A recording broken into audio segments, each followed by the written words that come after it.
Jean-Pierre Bibrink, astrophysicien, grand ami de l'humanité, oui, vous pouvez l'applaudir, oui, oui. Cette année, avec Jean-Pierre, en fait, je voulais faire un point un peu différent des dernières années, où on a beaucoup parlé d'astrophysique, de l'espace, etc. En fait, cette année, je me suis dit, est-ce qu'on peut faire un peu de silence sous le chapiteau? Oh là là, je suis autoritaire, c'est horrible.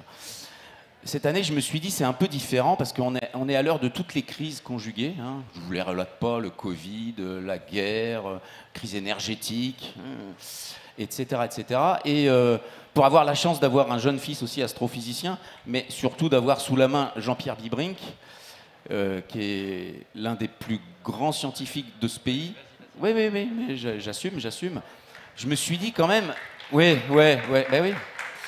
Je me suis dit quand même, à l'heure de toutes ces crises, moi j'ai l'impression quand même que ton monde scientifique ne vit pas tout à fait de la même manière que les États, que la géopolitique telle qu'on peut la concevoir. Et en fait, j'ai une question rentrée depuis quelques mois, c'est, à l'heure de toutes ces crises, comment les scientifiques continuent de coopérer? Parce que, je ne sais pas si vous le savez, mais il va vous le raconter, les scientifiques...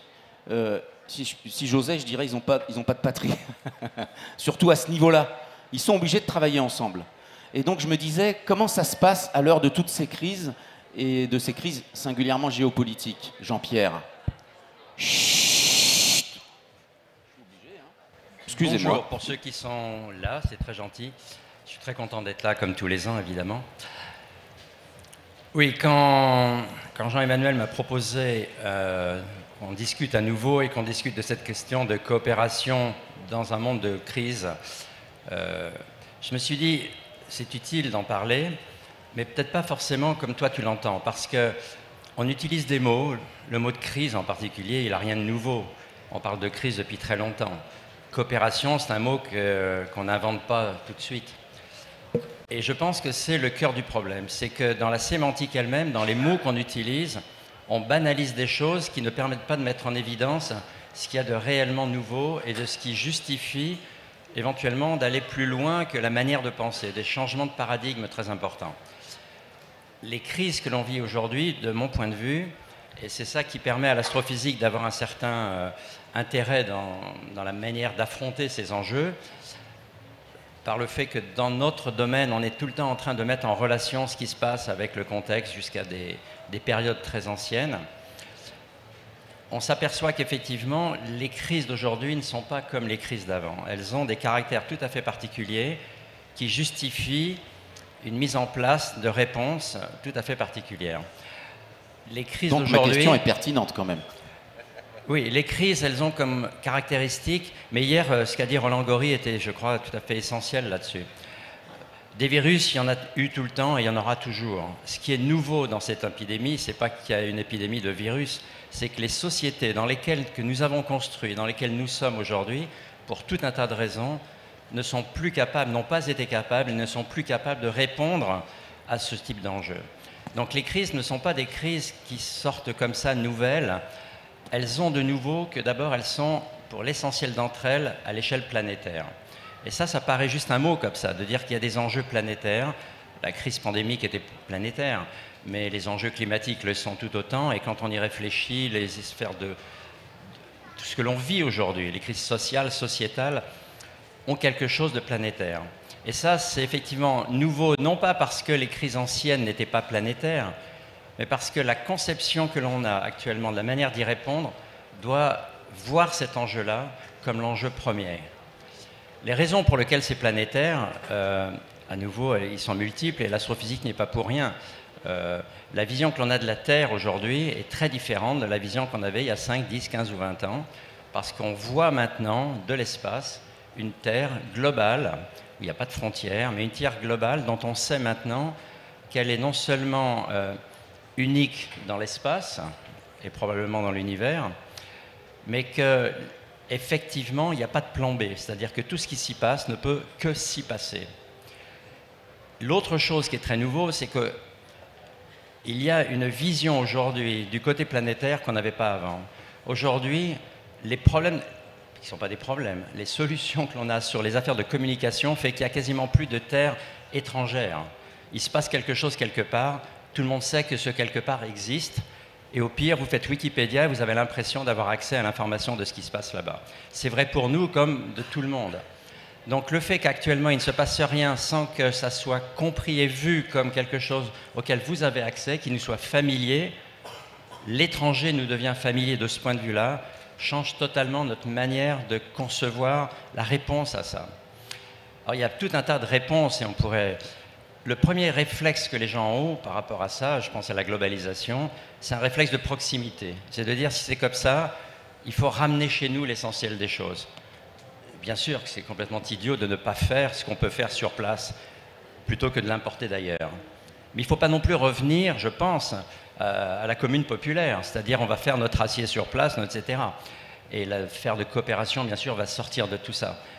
Le réflexe de proximité que l'on entend partout comme le remède à la mondialisation n'est pas nécessairement le bon réflexe, même si, bien sûr, c'est utile de voir ça. Donc, d'un côté, il y a ce problème d'internationalisation, donc de planétarisation des crises. Et par rapport à ça, on fait quoi? Et c'est vrai que l'histoire de la proximité est un des réflexes, mais le réflexe peut-être le plus important sur lequel actuellement les gens essayent de répondre, c'est de reconstituer finalement des blocs qui seraient des sous-systèmes de notre planète dans lesquels on réglerait ce problème, au risque éventuellement de proposer d'affronter les autres. Et c'est là que pour moi, il y a un changement majeur qui doit apparaître, et c'est vrai que là, la science a des choses à dire, c'est qu'on n'affrontera pas les enjeux si on ne les conçoit pas comme planétaires au niveau de leurs solutions eux-mêmes. Les enjeux appellent des réponses planétaires, et ces réponses planétaires supposent des relations entre les gens, entre les États, entre les nations, à grande échelle, qui sortent totalement de la logique actuelle. Et une chose, tu dois le savoir parce qu'on en a parlé déjà souvent, qui m'a effrayé, et on en a parlé beaucoup dans le débat d'avant, enfin d'avant, sur la manière dont on fait en sorte que des concepts deviennent des concepts triviaux, alors qu'en fait, ce sont des concepts qu'il faut probablement dépasser. Pendant cette campagne, la dernière campagne présidentielle, et jusqu'à aujourd'hui, et celui d'avant d'ailleurs c'était pareil, on parle beaucoup de défense européenne.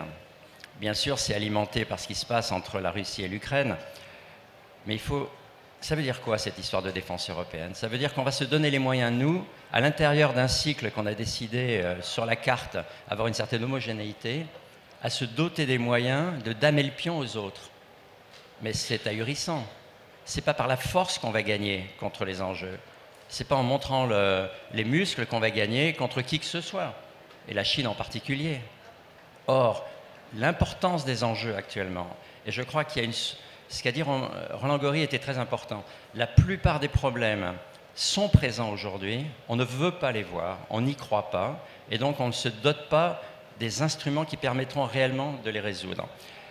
Cette affaire de défense, pour moi, il est majeur, parce que on sent bien qu'il y a des conflits qui sont en train de se fabriquer, auxquels nous participons, nous Français et nous citoyens qui avons élu des gens qui actuellement mettent en place une certaine politique.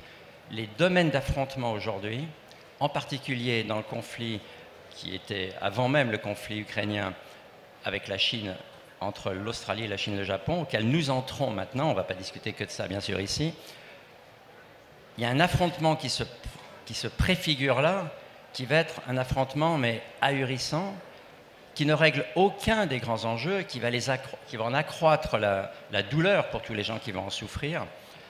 Et les affaires climatiques en particulier, qui sont présentes, on ne prend pas la mesure de ce que ça veut dire.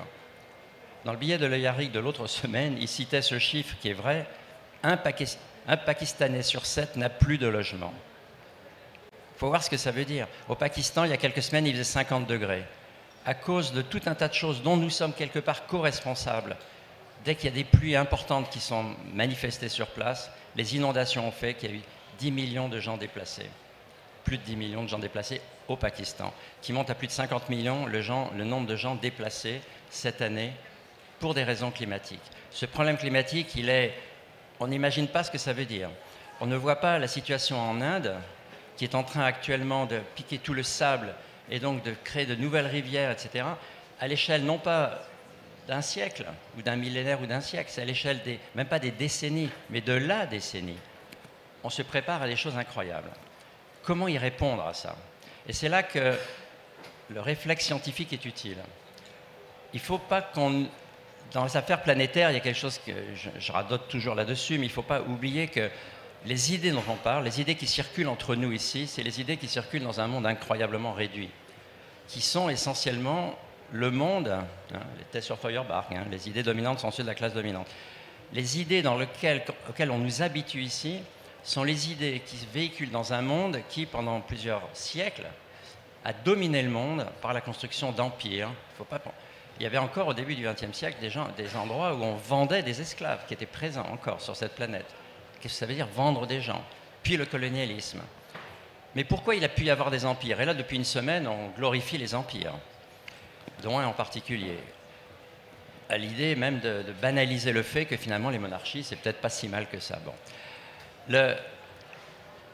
On ne réalise pas que c'était possible uniquement parce qu'en même temps que les gens allaient coloniser, ils avaient les moyens d'imposer culturellement, idéologiquement, à ceux qui allaient coloniser, et bien sûr à ceux qui étaient colonisés, l'idée que c'était pour le bien commun.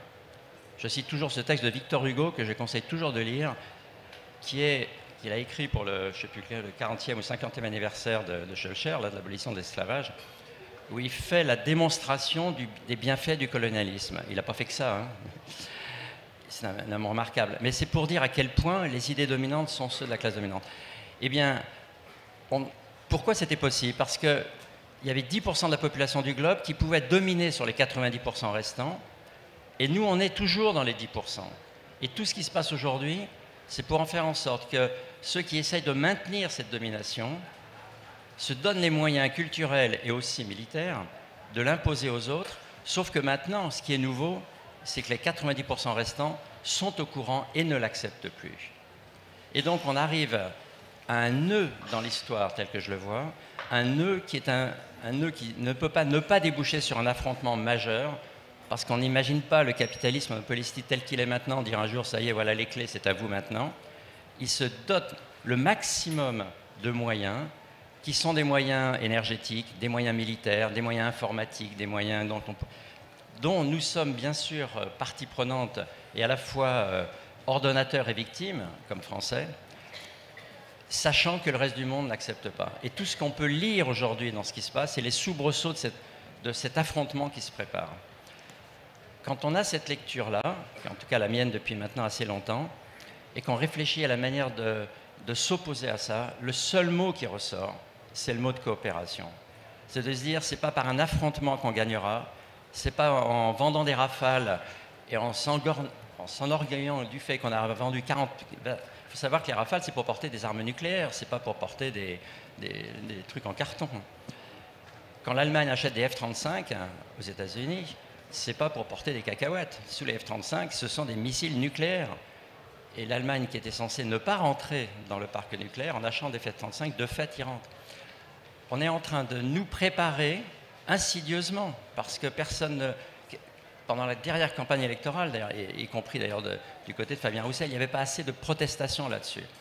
Et si vous regardez les différents programmes électoraux, je conseille pour certains de lire la partie de cette partie-là dans le programme qui s'appelait quoi, pas l'humain, mais je ne sais pas quoi, de Mélenchon. Il y a un chapitre sur la dissuasion spatiale. Moi, ça m'a fait froid dans le dos. Ça ne m'a pas empêché de me dire s'il faut, on le votera pour. Mais la dissuasion spatiale.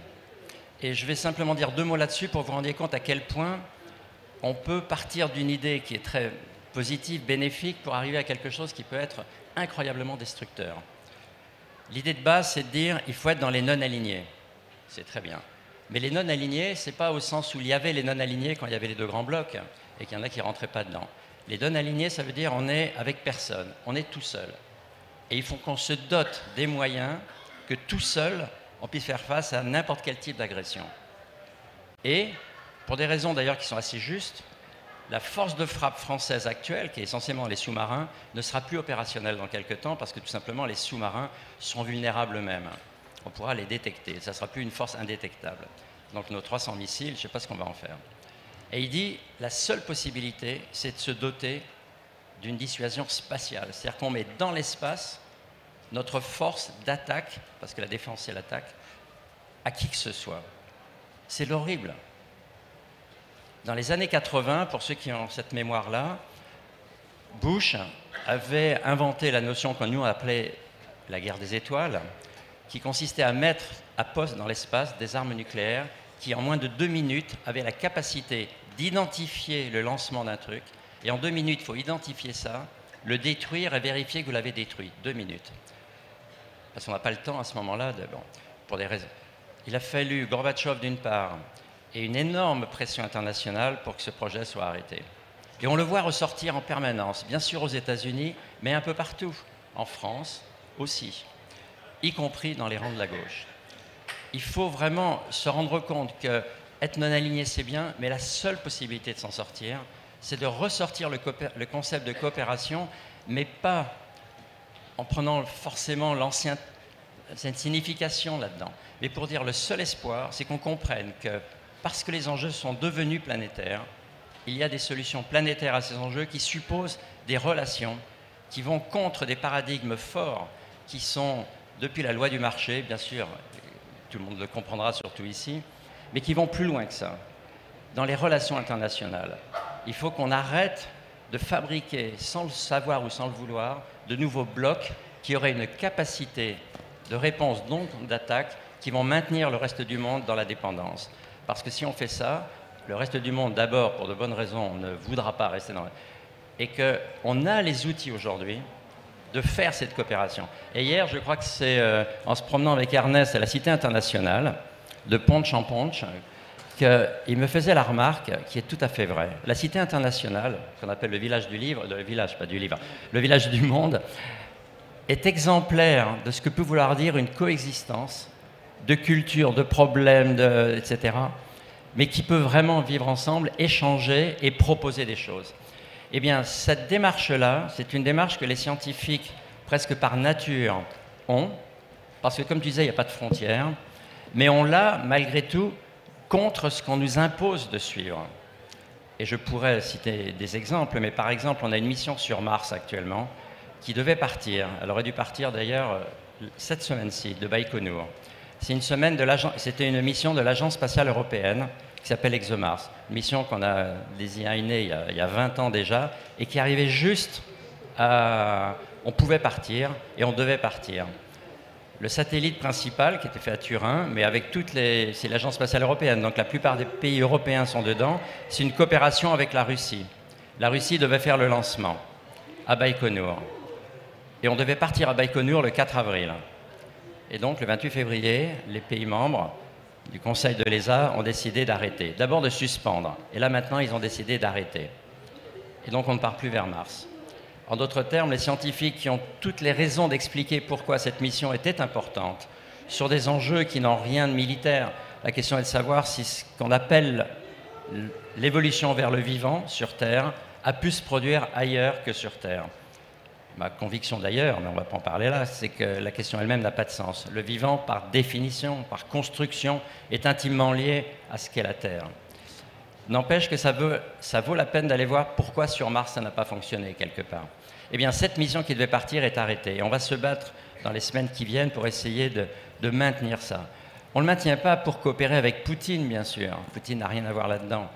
Mais parce que les communautés scientifiques, même en Russie, surtout que la communauté russe, est en fait, quand on leur parle de cette interaction, ils ne savent même pas de quoi on parle, parce que l'essentiel des gens dans cette coopération avec les Russes sont en fait ukrainiens, parce qu'une grande partie des scientifiques qui travaillent là étaient en Ukraine, comme ils étaient en Azerbaïdjan et ailleurs d'ailleurs. Mais la grande majorité était ukrainiens. On arrête une coopération qui est probablement essentielle, comme trésor de paix quelque part. C'est-à-dire que si un jour, forcément, la guerre va s'arrêter, on avait la possibilité de leur dire, pour montrer vraiment que la science sert à quelque chose et qu'il y a un bon moyen de travailler ensemble pour la paix, c'est de faire que cette mission puisse avoir lieu. Parce qu'il y a tous les pays européens impliqués, des pays non européens aussi dessus, et aussi des Russes et des Ukrainiens. Bon, voilà. Donc ça, c'était quelques mots pour dire que les enjeux sont nouveaux, les réponses sont nouvelles, mais elles appellent des changements assez fondamentaux de paradigme auxquels nous-mêmes, nous ne sommes pas forcément préparés. Merci Jean-Pierre, on a bouclé déjà, c'est horrible. On a bouclé déjà, c'est fini. On a bouclé la boucle. Est-ce qu'on prend date avec Jean-Pierre Bibring l'année prochaine? On communiquera très en amont. On se prend 2 heures avec lui et on brassera beaucoup plus de champs en astrophysique, en politique. On parlera beaucoup d'environnement, je pense. Enfin, on en reparle. On est d'accord? Oui, bien sûr. Non, ce que je voulais dire aussi, j'ai écouté le débat tout à l'heure de Fabien Gay et de Natacha Polony. On parle toujours de la culture et de quelque chose. On ne met jamais la science dans la culture. Exact. Et ça, et c'est vrai dans les journaux aussi, hein. On fait la science en plus parce que quelque part on le considère comme non essentiel au même titre que la culture. Je pense qu'il faut qu'on intègre tout cela dans une même démarche. Ça, c'est ma première chose. D'autre part, si j'ai 30 secondes...